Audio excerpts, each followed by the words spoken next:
Halda skaltu hvíldardaginn heilagan, svona hljómar þriðja boðorðið af boðorðunum 10. Og skýringin í fræðum Lúthers hljómar svona: við eigum að óttast og elska Guð, svo við eigi fyrirlitum prédikunina né orð hans, heldur höldum það heilagt, heyrum það gjarnan og lærum. Það er kannski alveg skrítið að skýringin sé að tala orð Guð sérstaklega, en boðorðið tali hvíldardaginn. Og þetta tengist í hvernig hvíldardagurinn var til og hvernig við höldum hann heilagan. Hvíldardagurinn er fyrst nefndur í sköpunarsögunni í fyrstu Mósebókar. Við flettum hérna upp á öðrum kafla fyrstu Mósebókar. Guð lauk á hinum 7. degi verki sínu hann hafði gjört og hvíldist hinn 7. dag af öllu verki sínu hann hafði gjört. Og Guð blessaði hinn 7. dag og helgaði hann, því að á honum hvíldist Guð af verki sínu sem hann hafði skapað og gjört. Hvíldardagurinn er sem sagt fyrst nefndur hér í sköpunarsagunni. Guð skapar heiminn á 6 dögum og 7. daginn hvílir hann af öllu verki sínu og þannig tekur hann 7. daginn frá og gerir hann að heilagum og öðruvísi degi. Guð sem sagt gefur okkur og kennir okkur að halda 7 daga vikunar og einn þeirra allavega eigum að hvílast. Gjarnan í okkar samfélagi hvílast við 2 daga, bæði laugardag og sunnudag, en Biblían gefur okkur allavega þennan eina dag. Og síðan í annarri Mósebók í 20. kafla þá höfum við boðorðin 10 sem eru gefin Ísraels mönnum við Sínaí fjall, og aftur í 5. Mósebók í 5. kafla þá eru þau endurtekin. Og það er gefin dálítið sérstök skýring á þessu þriðja boðorði sem ég ætla að lesa fyrir ykkur.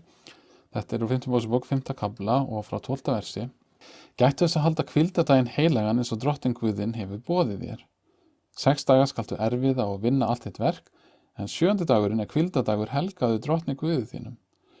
Þú skalt ekkert verk vinna og ekki sonur þinn eða dóttir þín, þræll þinn eða ambátt þín, uxi þinn eða asni eða nokkuð skepna eða útlendingur sem hjá þér innan þinna borgarhliða, svo að þræll þinn og ambátt þín geti hvílt sig eins og þú.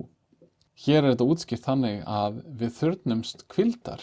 Lífið er meira heldur en vinnan og vinna er erfið og við þurfnumst að safna krafta og hvílast og koma aftur til krafta.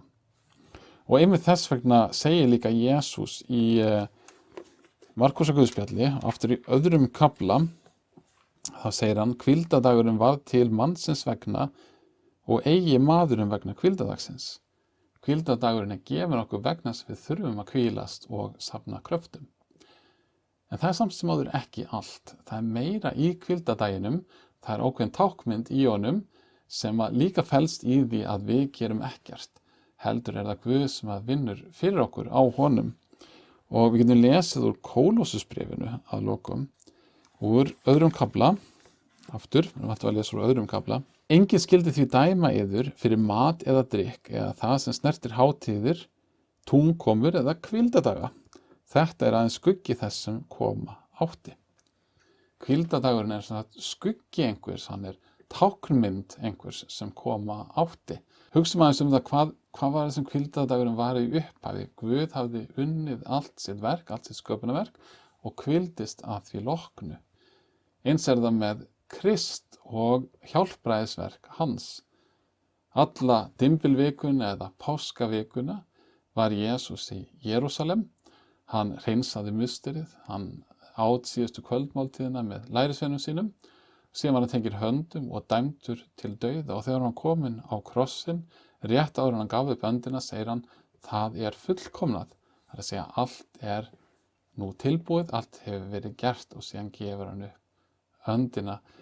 Og þegar Jesús deyr þá er hjálpræðisverk hans fullkomnað. Það er búið að vinna það allt saman og Jesús hvílir síðan í gröf sinni allan hvíldardaginn. Rétt eins og Guð hvíldist á 7. degi eftir sköpunarverk sitt, hvíldist Kristur á 7. degi eftir hjálpræðisverk sitt.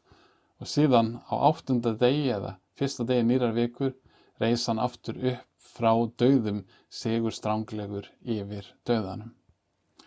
7. dagurinn eða hvíldardagurinn er táknmynd einmitt þessa að Jesús skyldi koma og vinna þetta starf fyrir okkur.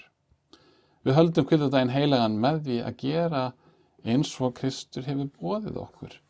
Við hvílumst, við gerum ekkert, heldur látum hann vinna starf sitt. Þess vegna komum við saman á sunnudegi og heyrum orð Guðs, heyrum það lesið, heyrum loforðin sem okkur eru gefin í Nýja og Gamla testamentinu eilíft hjálpræði í Kristi Jesú. Það er hann sem hefur unnið þetta verk, það er hann sem vinnur það fyrir okkur, líka þegar við komum saman til guðþjónustu. Og þannig höldum við hvíldardaginn heilagan með því að heyra orð Krists og trúa á hann.